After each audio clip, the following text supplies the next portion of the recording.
Boa noite, pessoal, tudo bem? Sejam todos bem-vindos aí ao nosso estudo.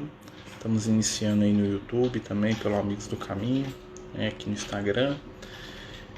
O nosso tema de hoje é falar de Evangelho, à luz da doutrina espírita. Então nós estamos focando hoje, nas questões aí do Evangelho.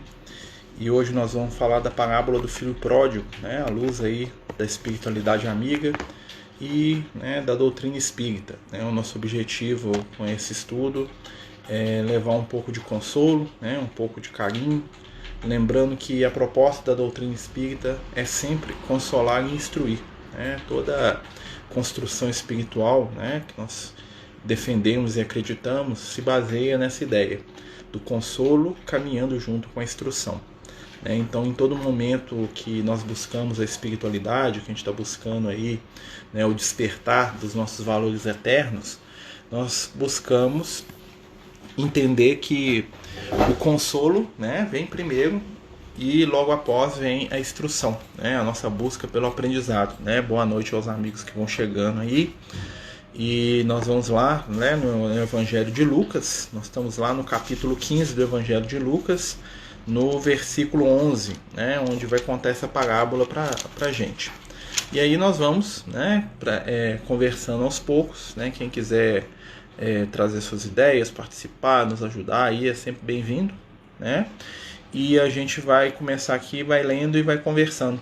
Lembrando que a parábola do filho pródigo é uma parábola bem conhecida. A maioria de nós vai se lembrar lá da história do pai que tinha 2 filhos e que esses filhos escolhem caminhos diferentes, vamos dizer assim.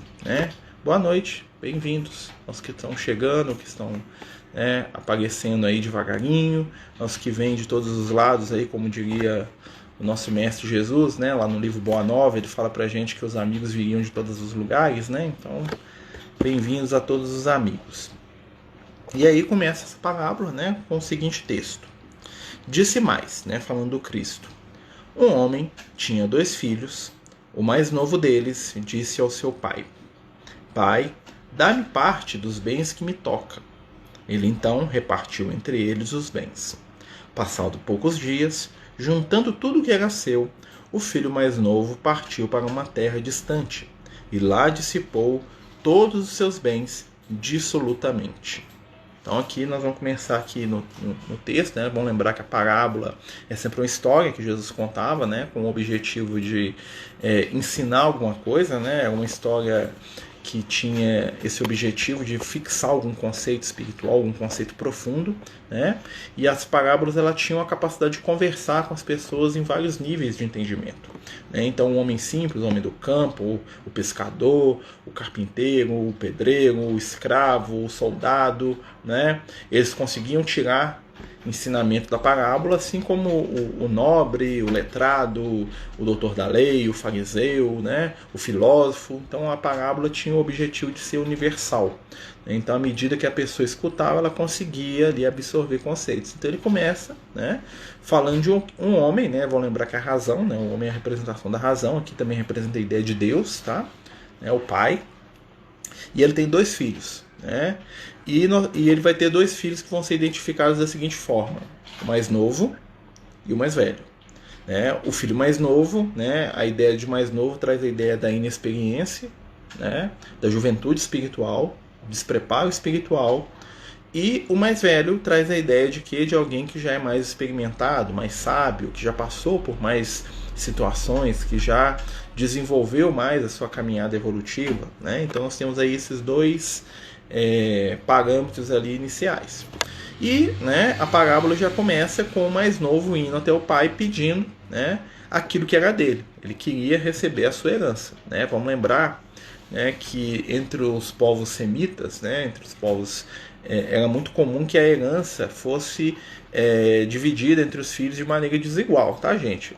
Então, assim, normalmente eles não recebiam metade, não, Aqui Jesus ele coloca nesse sentido, mas normalmente a herança entre os povos semitas, os judeus, os hebreus, na época de Jesus e antes, o primogênito tinha direito a uma parte bem maior do que a dos outros, tá? Mas aqui Jesus iguala porque ele tem um efeito didático aqui. Ele não está querendo contar uma história verídica, Não está querendo contar uma história que tem a ver com a realidade ali daquela época, e sim ele está querendo introjetar conceitos, tá? Por isso que aqui ele vai dividir meio a meio, tá? Prática que é incomum na época. Tem muita gente que estuda evangelho e até questiona essa parábola por causa disso. Fala, mas Jesus pode ter falado isso porque na época dele o mais velho recebia o dobro da herança, né? Então como é que está dividindo de maneira igual? Tá? Mas aqui são ideias diferentes, tá certo? Então continua. Ele repartiu entre eles seus bens, né? E passando poucos dias, juntando tudo que era seu, o filho mais novo partiu para uma terra distante. Né? E isso aqui, muitas vezes, é a representação do renascimento, da encarnação. Né? Então, o filho mais novo é aquele que recebe potenciais espirituais, recebe parte da sua herança, ou seja, ele recebe aquilo que é dele por direito, né? Mas por ele ser jovem, ele ainda não está preparado para lidar com aquilo que ele tem, que é muitas vezes o reflexo das nossas experiências de renascimento. Nós às vezes recebemos valores e heranças que por direito nos pertencem, mas para as quais nós ainda não estamos aptos, né, a lidar, a gerenciar. Né? Mas por que a espiritualidade permite isso? Porque o próprio processo de ter e de perder também é uma experiência. Vamos lembrar que os bens, que as posses, que as conquistas que nós temos, elas existem, né, para facilitar o nosso processo evolutivo. Então aqui ele recebe bens, né, ele junta aquilo que é seu e ele vai para a terra distante. A terra distante é uma analogia do renascimento, do mundo material. Né? Ou seja, ele vai para longe do pai, ele vai para longe do olhar, né, da vigilância, do cuidado. Né? Ele vai para longe do poder paterno, apesar de que o pai sabia muito bem o que ele ia fazer, né? Mas o pai permite que ele se retire da sua presença para que ele possa experienciar os seus valores. Tá? Então, quando nós renascemos, nós deixamos o mundo espiritual, né? E a espiritualidade fica ali na retaguarda, na expectativa, e a gente começa a experienciar valores. A gente começa a movimentar situações, aprendizados, né, com o intuito de nos desenvolver. Boa noite, bem-vinda, amiga. E aí ele continua falando, né? Passando poucos dias, juntando tudo, o filho mais novo partiu para a terra distante e lá dissipou seus bens, vivendo dissolutamente. Olha que interessante. Então, o filho mais novo, ele desperdiçou o que ele tinha. Ele malbaratou, né, os seus conteúdos, ele utilizou de maneira equivocada a herança paterna, né? E a gente vai entender que por ele ser um espírito jovem, né, lembra, o filho mais novo, ele não sabia como lidar com isso. Então o que é que normalmente a gente faz com grandes valores quando nós não sabemos utilizá-los? Nós ou desperdiçamos, né, ou nós consumimos aqueles valores. Sejam eles valores no campo da saúde, da educação, valores econômicos, valores sociais, valores afetivos, né? E muitos de nós, né, chegam ao mundo espiritual como pessoas que consumiram a sua herança e não produziram nada de útil. A gente saiu, né? A gente sai do mundo espiritual cheio de possibilidades, de potenciais, né? A gente sai cheio de oportunidades, mas como nós somos jovens ainda, né, nas existências, nós desperdiçamos muitas oportunidades. E isso essa história aqui do filho pródigo é a trajetória do espírito, é a nossa história espiritual. Porque nós somos tanto o filho mais novo, como depois nós vamos ser o filho mais velho também. A reação e as provas dos dois são um pouco diferentes, mas são provas, tanto para um quanto para o outro. E aí, né, depois de ter consumido tudo, houve naquele país uma grande fome e ele começou a sentir necessidade. Olha que interessante. Aquilo que eu desperdiço, né, vai me fazer falta em momentos de fome. Né? A fome é a necessidade, a fome é a falta. A fome é o desejo de estar saciado, seja emocionalmente, seja materialmente, seja espiritualmente. Então muitas vezes nós nos encontramos famintos porque nós não soubemos poupar valores. Nós não soubemos guardar valores espirituais, valores materiais também, né? E houve uma grande fome naquela terra. Né? Então, uma característica do mundo material que a gente está aqui hoje é o mundo da fome. Por que é o mundo da fome? Porque aqui é o mundo onde os contrastes acontecem, onde as coisas são limitadas. Por que são limitadas? Porque são feitas com começo, meio e fim. O propósito delas, muitas vezes, é ser passageiro. Então tudo que é passageiro é limitado. E os recursos materiais são limitados, os nossos anos de vida são limitados, as nossas possibilidades afetivas, as nossas possibilidades de aprendizado são momentaneamente limitadas enquanto nós estamos encarnados. E quando a gente não sabe lidar com isso, nós passamos fome. Bem-vindos aí os amigos que estão chegando. Nós estamos falando da parábola do filho pródigo, né? A história do filho pródigo, tão bonita e tão famosa aí, né? Nós estamos lá no inicinho dela, tá bom? Quem quiser participar aí, mandar, né, qualquer consideração, pergunta, né, mesmo que não tenha a ver com o tema, não tem problema, fica à vontade, tá, gente? Então, continuando. Então, houve fome naquele país, ele começou a sentir necessidade.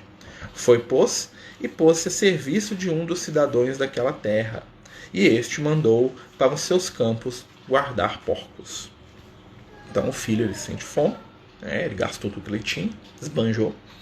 E aí a necessidade faz com que ele comece a trabalhar por aqueles que vivem naquela terra. E lá ele vai se portar como quem? Como alguém que vai guardar porcos, né? E isso aqui tem um simbolismo profundo, porque para os judeus os porcos eram animais impuros, sujos, indignos do contato. Tá? Eles tinham horror a porco. Eles não comiam carne de porco, eles não chegavam perto, eles achavam que o porco era um símbolo de tudo que era ruim, né? Tem até o brincadeiro speed porco, né? Então os judeus, eles não tinham contato com o porco, né? Até hoje, né? Um judeu que segue lá as normas do judaísmo, ele não come carne de porco, tá? E nem se aproxima de nada que é feito com o porco, vamos dizer assim, tá? E ele foi cuidar dos porcos, ou seja, ele foi levado a ser cuidador daquilo que ele mais abomina. E isso é interessante, porque quando nós abrimos mão dos nossos valores reais, o que vai acontecer? Nós vamos começar a absorver valores que não são nossos. Ao invés de nós sermos donos da nossa herança, nós vamos começar a trabalhar para os outros. E vamos trabalhar para os outros cuidando de porcos. Porque o porco também é o símbolo da materialidade, né? Da sujeira, né? Porque ele chafurda, ele entra na lama, ele come tudo que é de sujo, né? Então o porco ali é o símbolo da decadência ali do companheiro, do filho. E desejava encher o seu estômago das lândias que os porcos comiam e ninguém las dava. Ou seja, ele fica tão desesperado que ele começa a querer comer a comida dos porcos, né? Porque ele estava passando uma ausência muito grande, né? E quando ele fala que comer a comida dos porcos, gente, não é que ele queria comer a lavagem, não, tá? O símbolo disso é bem mais profundo. Comida dos porcos são os alimentos da matéria, são os desejos materiais.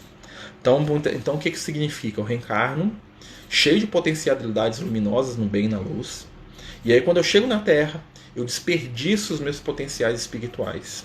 E aí dessa forma, o que vai acontecer? Eu vou continuar tendo fome. Porque eu preciso de sonhos, de ideais. E aí eu substituo o alimento espiritual pelo alimento dos porcos.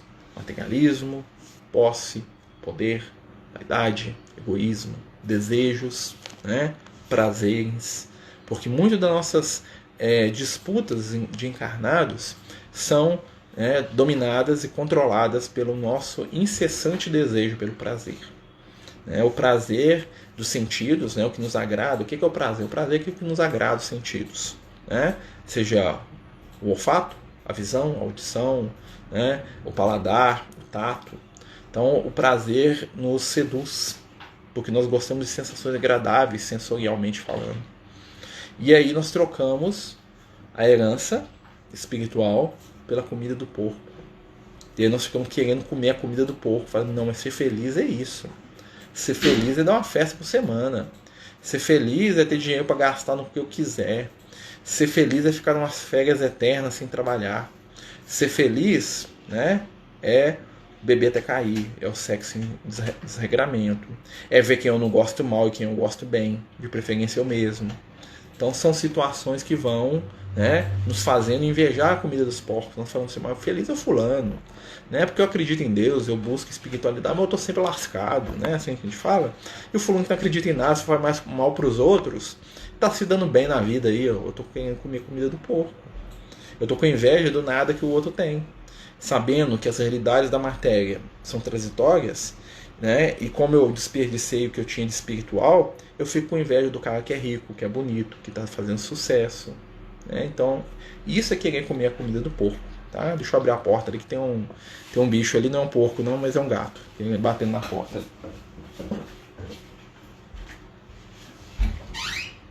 Pode entrar, doutor. É o gato. Desculpa aí, gente. Você vai ficar batendo na porta, ele até incomoda. Tudo bem, os que estão chegando, nós estamos falando da parábola do filho pródigo, tá? E, continua, mas tendo entrado em si, olha que interessante, no momento que ele passa pela necessidade, ele entra em si, ele desperta, Disse: quantos diaristas há em casa de meu pai que tem pão em abundância, e eu aqui morro de fome? Isso aqui é o momento de despertar espiritual. Olha só, ele fala assim, olha, eu estou aqui preocupado com coisas transitórias, estou sofrendo, porque o político corrupto ganha dinheiro igual água e nunca é punido, porque quem rouba, quem engana, está sendo feliz aí, e eu que busco ser uma pessoa melhor, estou me lascando, ou seja, eu estou invejando a comida dos porcos, e aí em determinado momento eu falo assim, não, eu não preciso disso. Porque lá na casa do meu pai, no mundo espiritual, na espiritualização, todos, inclusive os menores, comem muito bem. Ou seja, existe outro tipo de alimento que vai saciar minha fome, que vai modificar o meu entendimento, que vai me dar verdadeira satisfação. Que é o que Jesus falava, ele prometia água viva, E aí ele fala assim, levantar-me-ei, irei ter com meu pai, e lhe direi, pai, pequei contra o céu e contra ti. Olha que interessante, Ele vai virar para o pai e vai falar, pequei contra o céu, ou seja, contra a minha própria consciência, e contra ti. Eu errei comigo mesmo, ou seja, com o céu, com a consciência, e eu errei com o Senhor também, Já não sou digno de ser chamado teu filho. Por quê? Porque o filho, ele é aquele que segue aquilo que o pai orienta, Pelo menos o pai é equilibrado, Trata-me como um dos teus diaristas. Então ele percebe que para ele poder se alimentar de verdade, ele precisa modificar sua conduta. E aí o que ele vai tensionar, o que ele vai querer? Ele vai buscar um reinício, um recomeço, que é o que nós estamos fazendo aqui encarnados. Depois de muitas experiências, de muitas vidas, de muitas existências, de muitos erros, nós retornamos com a proposta de sermos melhores. E ser melhor não é ser perfeito. Ser melhor é ser alguém que busca. Que busca o quê? Se aprimorar, errar menos, aceitando as suas limitações, e tentando seguir em frente com o que ele quer fazer. Eu vou voltar para meu pai e falar para ele, pai, eu quero começar de novo, deixa eu ser pelo menos um servo teu. Eu estou cansado de comer comida de porco, eu estou cansado de viver preso a sonhos, ilusões materiais que não me levam a nada. Porque aqui até os seus servos comem bem, e eu estou sofrendo. Mas eu sei que existe algo mais, algo melhor. E ele vai, levantando-se, olha que interessante, ele se levanta, se levantar e se pôr numa postura de quê? De ação. Então ele estava deitado, ele estava caído, ele estava sentado, ele estava esperando que o céu viesse até ele. Muitas vezes, espiritualmente, nós fazemos isso. A gente fica aqui, e eu quero que o espírito amigo venha resolver os meus problemas. Eu quero que o Lucas desça aqui e fale assim, Marcelo, vou resolver esses problemas aqui, toma aqui o emprego, vai lá, faz isso para você ganhar 1 milhão, faz aquilo para sua esposa ficar sempre feliz com você, faz aquele outro lá para seus filhos gostarem de você mais ainda. Vou te dar tudo na mão aqui, E como a espiritualidade não está disposta a fazer isso, porque senão a gente não aprende, nós sofremos. E ele volta, olha só, ele levanta-se, e foi para o seu pai. Olha só, ele buscou, ele começou a ir. E quando ele estava ainda longe, seu pai o viu. Isso é muito interessante, gente. Lá no Livro dos Espíritos fala, que quando os nossos amigos espirituais nos veem no erro, nos veem fazer alguma coisa muito desequilibrada, o Marcelo tá batendo, brigando, xingando, roubando, traindo, eles ficam tristes, eles olham assim, nossa, meu filho, por que você está fazendo isso? Tentam aconselhar, aí o Marcelo, não, eu quero aproveitar a vida mesmo, eu quero ser eu mesmo, eu sou eu. E o que acontece? Os amigos espirituais, eles se afastam. Não porque eles nos abandonam, eles nos afastam para dar espaço para a gente fazer o que a gente quiser. Porque a própria presença deles muitas vezes constrange. E nós notamos isso muitas vezes. Muitas vezes a nossa presença constrange, né? Ah, tá. Ô, João Arthur, né? Que bom. Né? Fico feliz que você escuta aí. Deus te abençoe e ilumina, viu? É bom demais, né? Deus te abençoa, viu, pequeno? Né? Quantos anos que você tem? Né? Espero que não seja muito chato, tá? As lives. Se você estiver gostando, eu já tô feliz. Nossa, que bom. Que gracinha. Deus abençoa. Tá bom? Né? Deus ilumine esse coraçãozinho aí que tá chegando aí. Normalmente os espíritos estão encarnando, agora são tudo mais evoluído que a gente, viu? Podemos nos iludir, não, tá? Essas crianças estão vindo aí hoje aí, Deus abençoa, tá? São tudo espírito iluminado aí para trazer amor pra gente, ensinar a gente a abrir mão, né? Não tem nada melhor. E ele vai e o pai vê ele de longe, né? Ou seja, a espiritualidade, na hora que nós damos aquele clique, opa, o Marcelo ali já apanhou pra caramba, né? Tem uma frase do amigo espiritual que falou comigo, falou assim, a gente tem que beber barro para poder, né? O André Luiz só lembrou da espiritualidade porque bebeu barro 8 anos no umbral lá, bebeu barro, aí lembrou que Jesus existia, que tinha um Deus em algum lugar, né? Que ele era filho de Deus, fazer uma prece aqui, né? Então às vezes a gente precisa beber barro, a gente precisa comer a comida do porco, né? E aí nós vamos despertar, né? Todos os espíritos seguem a trilha do filho pródigo, ou tem alguns que avançam mais rápido, que não passam pela... Tem o segundo caso aqui que nós vamos estudar agora, né? Que é o filho mais velho. O filho mais velho é outra história, né? Mas quem não tá num, tá no outro, tá nos dois, tá? Tem sim, né? E o pai, quando viu de longe, ficou movido de compaixão. Olha que interessante, né? Então o pai, ele tá sempre esperando a oportunidade para nos ajudar, né? E correndo, lançou-se aos braços, ao pescoço e beijou, né? É o amor. Primeiro, consolar. Lembra? Propósito da doutrina espírita, propósito do Cristo. Consola primeiro, depois você estuda. Ou seja, primeiro ampara, primeiro abraça, primeiro acalenta, primeiro recebe, primeiro envolve, depois instrui, depois vem o sermão, tá? O amor vem primeiro, o consolo vem primeiro, né? Então nós temos que lembrar muito disso, porque as pessoas que às vezes nos buscam, estão à nossa volta, e a gente também, né? Nós buscamos em primeiro lugar consolo. A imaturidade, ela é jovem, com certeza, né?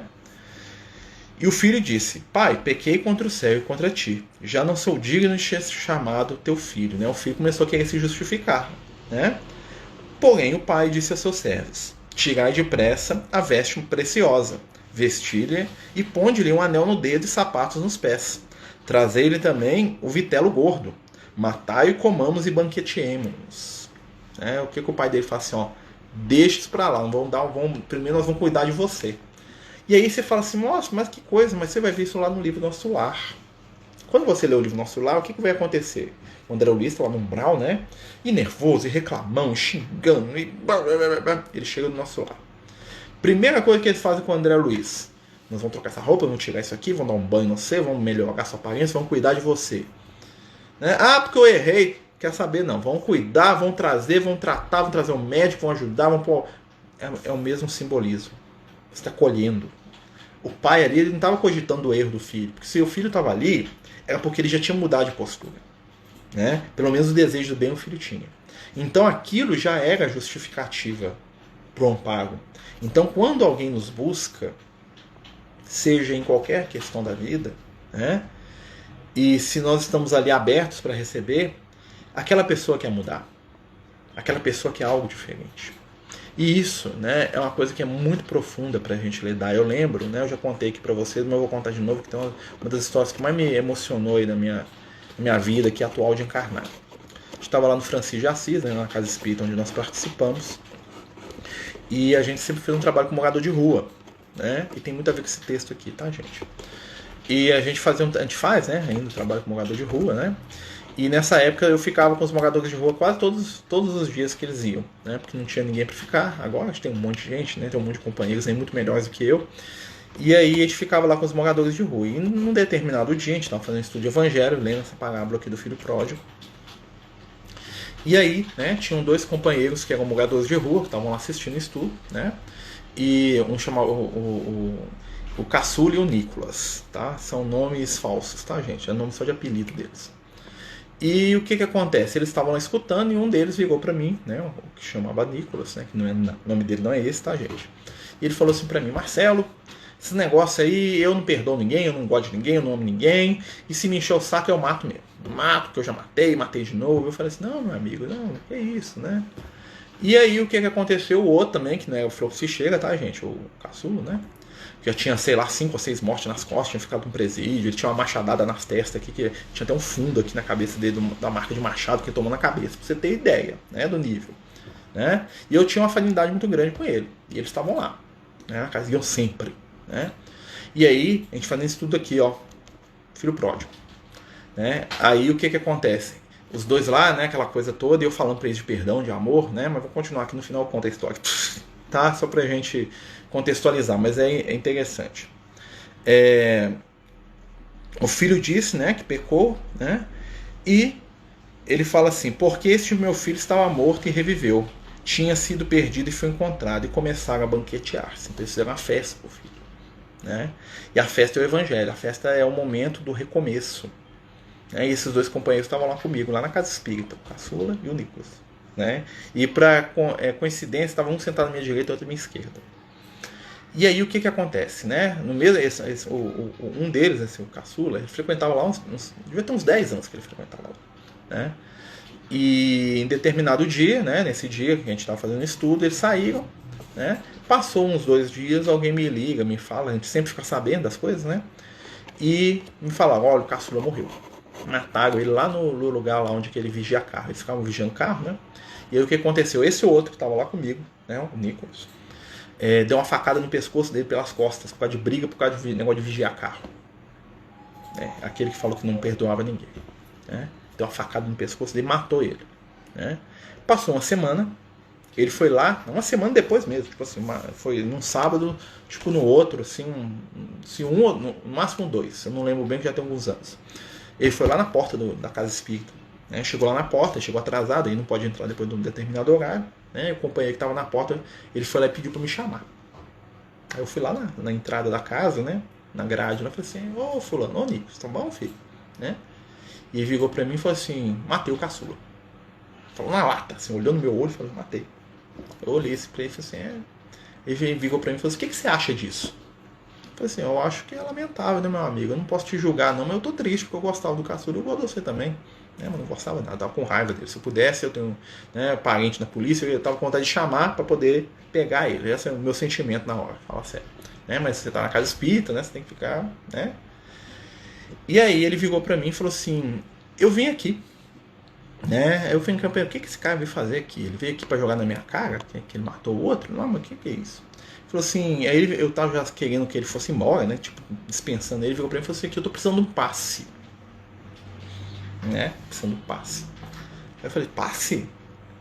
Tô precisando do passe. Será que alguém pode me dar um passe aí? Que eu tô precisando, tô me sentindo mal. Aí eu pensei assim, nossa, né? Aí veio a vozinha lá do Lucas, assim, eu falei assim, ó, né? Ele veio buscar porque ele quer. O que Jesus faria? Aí eu falei, não, pode entrar, vou pedir uma pessoa para te dar passe. Ele, não. E entrou e falou assim, não, quero que você me dê o passe. Quero o seu. Você que vai me dar o passe. Tô precisando do seu passe. Eu falei, eu queria enganar ele, né? Tava lá pensando, matou o outro lá. Eu gostava mais do outro, sinceramente falando. Tinha mais afinidade. Né? Não com os erros dele, tá, gente? Não quer dizer que a gente apoia os erros da pessoa, muito pelo contrário. É porque lá ele era uma pessoa mais agradável, ele era prestativo, e a gente conhecia mais de 10 anos, né? Então tinha uma certa, né, afinidade. E aí, beleza, levei lá pra sala do passe, sentou lá o cara na minha frente lá, fechei os olhinhos, falei assim, e agora, Jesus? Eu tô cheio de energia negativa, esse companheiro aqui, se eu puder. Tô muito chateado que ele matou o outro, né? Tô me sentindo um fracassado. Porque eu tava falando de evangelho pra ele, falando de Jesus, não adiantou nada, ele saiu daqui e foi lá matar o outro. E eu sabia que o outro, no mundo espiritual, tava com raiva também, não tinha perdoado, não. O outro tava desencarnado, né? Ele tava, ó, se ele pudesse, ele, né, tava aquele processo obsessivo. E aí veio, né, o amigo Lucas e falou assim, ó, dá o que você tem. Se ele veio aqui, é porque o que você falou lá impactou de alguma forma, porque ele voltou aqui, podia ter fugido. Ele veio, né?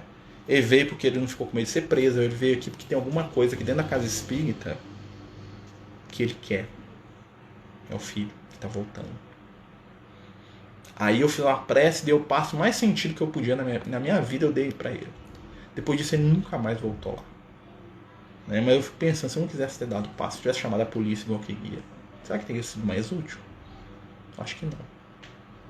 Porque naquele momento ele tava, aquilo ali era uma forma dele pedir ajuda, mesmo dentro da arrogância, né? Quer que seja você, que não sei o que eu matei, que eu fiz. Mas ele estava indo lá, porque lá, o que a gente ia ganhar lá na casa espírita? A gente não dá dinheiro para ninguém. Os moradores de rua nem cesta básica a gente dá, porque normalmente eles vendem em troca de droga, né? Então nós damos comida, roupa lá que eles vestem, né? Às vezes a gente dá um miojo, alguma coisa assim para eles. A casa lá, né? No Marcelo não é a casa. E aí eu fiquei pensando nisso, né? E tem tudo a ver com aquilo. Aí ele vai, né? Começaram a se banquetear. Agora entra outra história, o filho mais velho. Ora, o filho mais velho estava no campo. Interessante, né? O filho mais velho é que ele está trabalhando. Quando veio e foi se aproximando da casa, ouviu a sinfonia e os coros.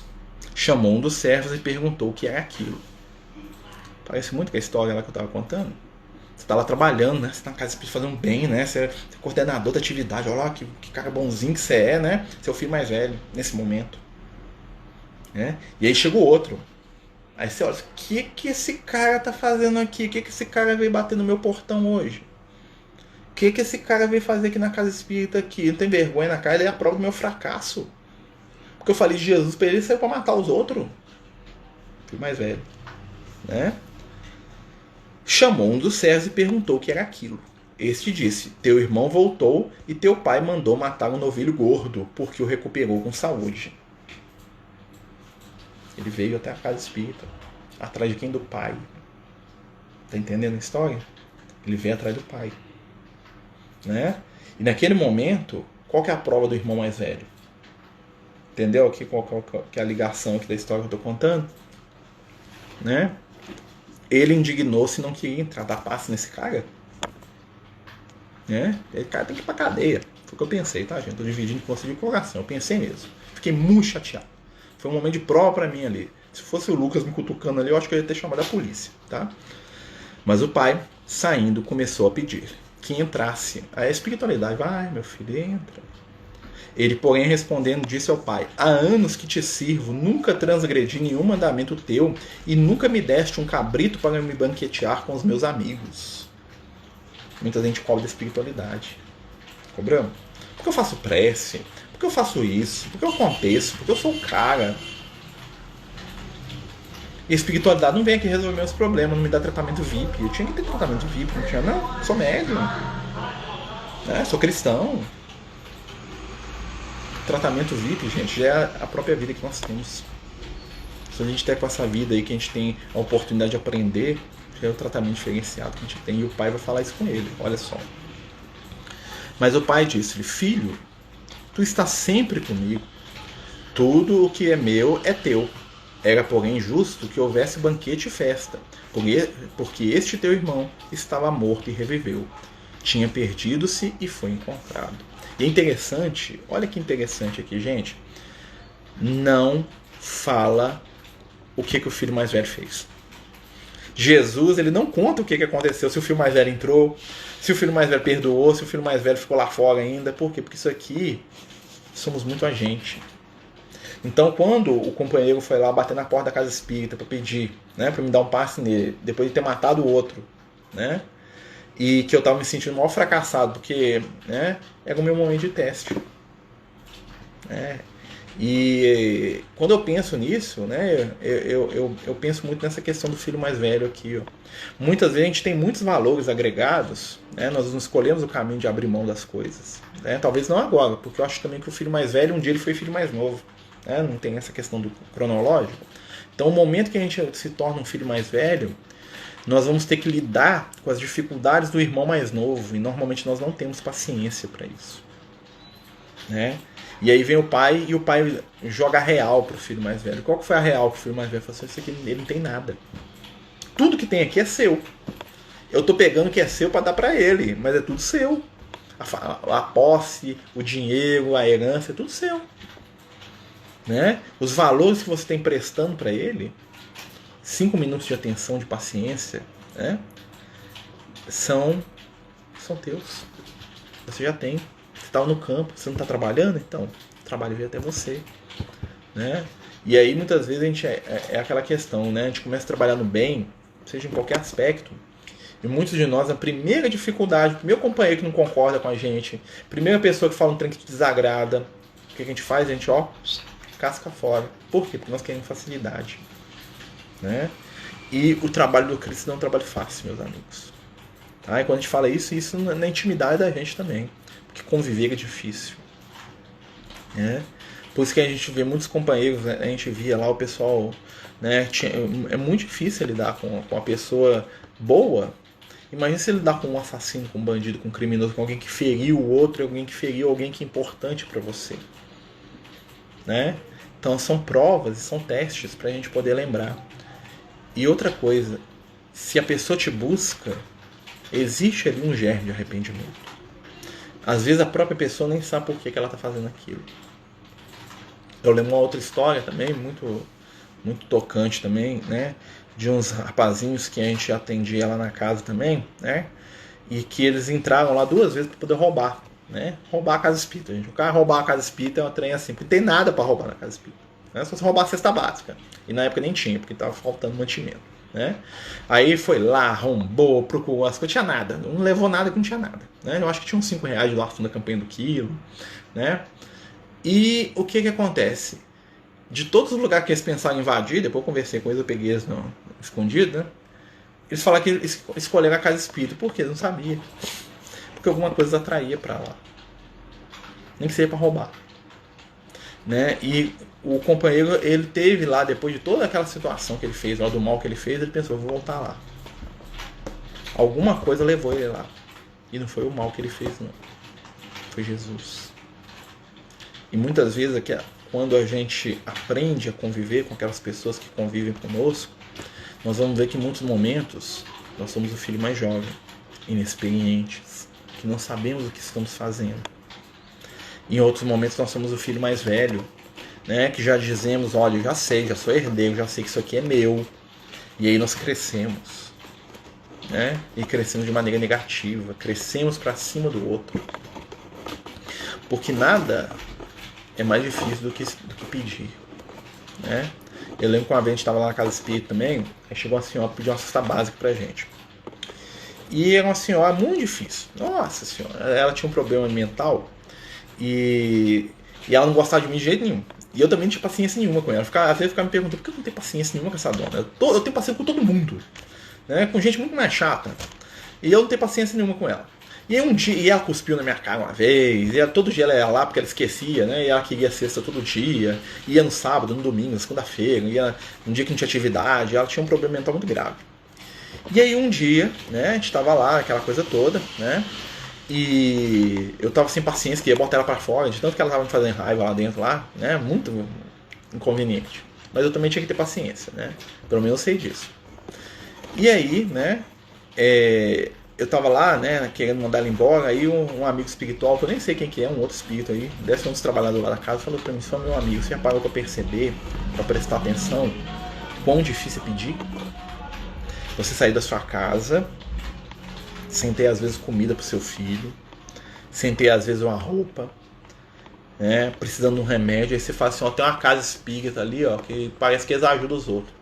E aí você, por exemplo, você é evangélico ou católico, e você tem um preconceito religioso enorme dentro do seu coração, mas você está precisando. E aí você vai lá, né, doendo na alma, porque você tem medo de entrar dentro do lugar, porque é uma casa espírita, né, então o pessoal, né, tem um preconceito natural daquilo, acho que é macumba, né, que vai fazer trabalho. E aí você vai lá e entra e ainda encontra com o Marcelo lá, com a cara fechada lá. Né? Muito mais difícil do que você sair da sua casa, né, e ir aqui e gastar 6 horas do seu tempo aí para poder fazer as coisas. E aí nesse dia eu fiquei pensando, realmente é muito difícil, né, gente? Imagina, você quebrar aquilo que você acredita pela sua necessidade. Como eu sei de companheiras nossas lá que recebiam cesta básica e tinham que esconder do marido, porque o marido queimava a cesta básica porque vinha da casa espírita. Olha o nível de ignorância. Ou então, aí, né, essa senhora que o marido queimava, né, alguém deu uma solução para ela, outra assistida nossa deu a solução. Né? Ela falou assim, não, minha filha, depois elas me contam, pior que elas me contam depois, né, assistidas. Elas falam assim, não, faz o seguinte, quando eu pego a cesta básica aqui, eu levo lá na igreja, o pastor abençoa. Quando ele abençoa, tira tudo de ruim e a gente pode comer. Ela falou isso pra mim, eu falei assim, né, tipo assim, né, tá pensando que eu tô colocando coisa ruim na cesta, tô colocando amor aqui, gente, né, mas é o que eles têm pra dar. E o nível de simplicidade é tão grande que ela falou isso comigo. Né? E aí a outra foi lá, né, conversou com o pastor começou a abençoar a cesta dela também. E aí o que ela pegava a cesta na casa espírita, levava lá na igreja, o pastor abençoava e levava para casa. E o marido não brigava, o marido não batia, o marido não botava fogo na cesta. Olha que dificuldade para poder ter uma cesta básicazinha, né? E aí fica lá na palestra, assim, de câncer, pergunta e conversa, né? É um trem, né, gente? E muitas vezes nós somos o filho mais velho aqui, ó, que não tem esse tino, né? E às vezes o que é muito fácil pra gente é difícil pro outro, né? Imagina a consciência do companheiro que matou o outro lá, que inferno que ela não deve ser, né? Só lamentar. E a gente sabe que nós estamos aqui, meus amigos, nada por acaso, né? E como o companheiro lá que matou lá o outro morador de rua, que era meu amigo, né? Porque eu considerava ele meu amigo, o outro que morreu, né? Apesar de todas as loucuras, tá, gente? O meu amigo, se eu deixar meu telefone celular, ele me roubava, tá? É meu amigo, mas se eu deixasse 50 em cima da mesa, ele me roubava. Pode ter certeza, porque é escravo do vício, tá? Né? Era meu amigo, mas um dia eu e minha esposa saímos de noite, num dia de Natal, né? Que a gente tinha a gente fez uma ceia, sobrou, não sei o que deu. E nós falamos, vamos levar pros nossos amigos, esse morador de rua. Nós fomos tudo bobo, né? Saímos, eu e ela. E aí, na hora que nós paramos onde que eles ficam, normalmente de dia, eles estavam tão noiados, tão doidão, que eles não reconheceram a gente. Nós tivemos que cascar fora. Porque o nível de desequilíbrio que eles estavam ali é os que convivem com a gente toda semana. Se deixasse, entrava, roubava a gente. É uma lição de prudência. Lá na casa espírita é diferente, né? E eu admiro muito quem faz trabalho na rua. Nós temos vários companheiros que fazem, que é muito legal, muito bom, mas tem que ter estrutura, né? E aqui, né, pra gente poder fechar esse estudo de hoje do Evangelho, né, tá todo mundo tão caladinho hoje, gente. Eu acho que eu tô falando da bobagem, desculpa aí, gente. Eu tô, né? Eu queria que a gente pensasse nos nossos irmãos pródigos, né? Porque normalmente nós não somos o pai, né? Com certeza. Nós somos os irmãos. E muitas vezes nós somos irmãos mais velhos que não tem muita paciência com os nossos irmãos mais jovens, né? Esquecidos de que eles não têm mais nada. E toda herança é nossa. Tudo daqui é nosso. Tudo. Né? Nós estamos muitas vezes em cima da herança, né? Trabalhando naquilo que é nosso para nós, porque quando a gente faz o bem, a gente está construindo para nós mesmos. E a gente aprender, né, que em primeiro lugar vem o consolo, em primeiro lugar vem o aprendizado, né? E quanto mais a gente percebe isso, nós percebemos que a gente precisa de amar mais, de compreender mais, de nos colocarmos na pele dos nossos irmãos, que não é fácil não, meus amigos, né? Não é fácil errar e pedir desculpa. Muito difícil. Pelo menos eu, quando erro... Olha, a gatinha tá dormindo em pé. Pelo menos eu, quando erro, tenho dificuldade de pedir desculpa, né? É tão difícil pedir desculpa, né, gente? A gente erra tanto. E eu penso que, no caso aqui, né, o pai é aquele que quer unir os filhos.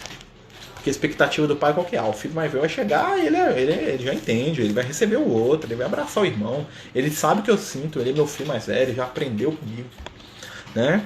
E aqui Jesus, como eu falei antes, né, Jesus não coloca qual foi a reação do filho mais velho final, porque é a nossa reação. Então, muito mais que o filho mais novo nessa parábola, nós somos o filho mais velho. E Jesus joga a responsabilidade para ele. Fala, e agora o que você vai fazer? Seu irmão tá aí, ó. Errou, fez bobagem, né? E seu pai tá fazendo festa para ele. O que você vai fazer? Você não vai entrar? Você vai dar ou você vai entrar e vai abraçar seu irmão, né? Você vai reclamar do novilho que seu pai deu pro seu irmão? Mas olha, a fazenda é toda sua. Propriedade toda sua, ele tinha um novilho, o resto tudo é seu, se você quiser. Ah, seu pai não te deu, né, um novilho para você banquetear com os meus amigos, pega aí, mas tudo não é seu? Por que você não pegou? Você não quis. É só você conversar com seu pai. O pai não tem que te dar nada, não, já é tudo seu. O que vai te dar de novo? Interessante, né? Muitas vezes nós precisamos do contraste para ver o quanto nós temos em valores, em possibilidades, em bênçãos. E a gente tem que aprender a trabalhar a nossa gratidão. Porque ser grato é difícil. É muito mais fácil, né, como dizem os nossos amigos espirituais, a gente buscar o caminho da imaturidade espiritual e culpar, né? Culpar, culpar, culpar. Quero ir para uma reunião, nunca fui. Qual o melhor dia para ir? Ó, aqui na nossa casa espírita, aqui nós temos reunião pública na segunda-feira, né, às 8 da noite. Ó, desculpa, às 7 da noite. Ó, cabecinha ruim. Isso é cabeça ruim de velho. É segunda-feira às 8 da noite, domingo às 19. E nós temos na quinta-feira, né, reunião de estudo de evangelho às 8. Só que nós estamos com as atividades paralisadas por causa da questão da pandemia que está tendo. Então, o Francisco de Assis, a gente está só com reuniões virtuais. Se você tiver interesse, a gente manda o link aí das palestras virtuais da casa, tá? Que são aí grandes oportunidades aí que a gente tem recebido aí de aprendizado, de entendimento aí, né? Mas em breve as atividades estão voltando ao normal, tá, gente? Aproveitando, meus amigos, que ia falar, né? Esse domingo, né? Excepcionalmente, nós não vamos ter o estudo evangélico que nós fazemos do Apocalipse. Por quê? Porque a live que nós vamos fazer no próximo domingo, nós vamos falar da nossa festa de Natal, né? Do projeto Universo dos Sonhos, que é um projeto que envolve a Casa Espírita que a gente participa, o Grupo Francisco de Assis, envolve o Lar na Luz, Creche Bom Pastor, né? Que é um outro grupo, né? Que é uma instituição que atende 50 companheiros com deficiências mentais, né? E que eles moram lá, por isso chama creche, que eles estão para criança, já são tudo adultos, velhinhos alguns, né? E que a gente faz esse trabalho todo ano, que é uma festa de Natal, né? Que é um evento de Natal que a gente faz para essas, né? Dá mais de 300 pessoas que são atendidas nesse evento. E aí nós vamos fazer no domingo, às 8 da noite, uma live especial para poder contar a história do Universo dos Sonhos, como é que funciona, o que aconteceu, como é que pode participar, né? Nós vamos convidar uma amiga nossa, a Nayara, que é uma das fundadoras, aí, junto com a minha esposa, né? Desse projeto. E aí a gente vai fazer uma live e vai conversar um pouco sobre esse evento maravilhoso, gente. É uma coisa das mais lindas. Quem conhece aí sabe, né? E aí a gente vai falar isso no domingo, às 8 horas. O companheiro está pedindo um passe online. Claro que a gente pode dar um passe. O passe é uma transfusão de energia, minha amiga, né? Nós vamos fazer a prece aqui no final, né? E a gente vai mentalizar com certeza, lembrando todo mundo, gente, que todos os sábados nós temos tratamento espiritual, né? Com a equipe do nosso querido Lucas, né? A gente deixa aí as regrinhas aí. Tem um post só do tratamento espiritual, você coloca seu nome, né? E às 3 horas da tarde ou às 19 horas, pode escolher o horário, se deita na sua caminha, na sua casa, coloca uma musiquinha suave, deixa uma aguinha fluidificando, uma aguinha num copinho, numa garrafa, né? Faz uma prece, que os amigos espirituais vão lá te visitar, vão fazer um tratamento espiritual, vão cuidar do coração, vão ajudar, vão estar na sua casa. Lembrando que isso, junto com o culto do Evangelho no Lar, que é uma prática maravilhosa também, ajuda muito, né? E outra questão, tá, gente? Depois que você recebe o tratamento, dura lá uns 10, 15 minutos no máximo. Se você sentir, né, você fica lá mais uns 15 deitadinho, lá recebendo as energias, né? A gente pede sempre para as pessoas no final do tratamento fazer uma prece e pedir, né, por aqueles que estão recebendo também, por aquelas pessoas que vocês conhecem, que estão precisando de ajuda, para distribuir a luz. Tá? A luz do bem que a gente recebe, ela se multiplica quando a gente doa. Então, quando a gente recebe o benefício, né, igual o passe aí que a nossa amiga pediu, né, nós vamos pedir para a espiritualidade amiga nos ajudar. Pense em alguém que está precisando também e vamos distribuir essa energia, tá bom? Então, nós vamos terminar a nossa live de hoje, né? Quem quiser ir junto com a nossa amiga receber aí as boas vibrações, o passe espiritual, né? Eu pedi aí para fechar os olhos, elevar o pensamento a Jesus, né? O que é elevar o pensamento? Pensar em Jesus. Né, no Jesus amigo, sorridente, próximo, compreensivo, gentil, né, um Jesus que nos olha com amor, com carinho, com compreensão, um Jesus que consola e que abraça. E nesse momento que nós possamos sentir o abraço carinhoso de Jesus, com as suas energias de paz, de luz, de entendimento, que possamos neste momento abrir os nossos corações e mentes para as melhores vibrações, recebendo da espiritualidade superior alívio, consolo, paz. Abençoa, Senhor, os irmãos que aqui estão, encarnados e desencarnados, estejam perto ou à distância dos nossos pensamentos, que todos possam receber neste momento os recursos da luz e do amor. Sabemos, Senhor, das nossas limitações e falhas, e por isso confiamos na Tua misericórdia. Nos ilumina, nos abençoa, nos envolve. Fica, Senhor, conosco, hoje e por todo sempre. Que assim seja. Graças a Deus.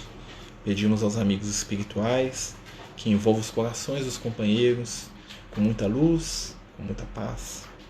Recebam neste momento o passe da espiritualidade amiga, levando luzes, força e amor.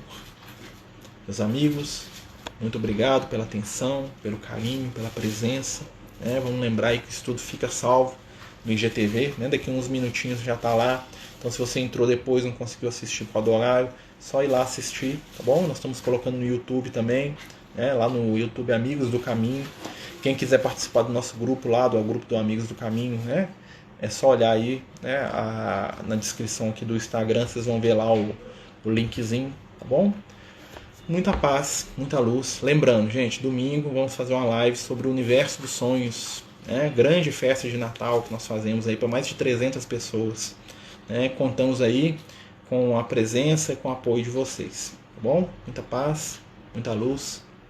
Fiquem com Deus.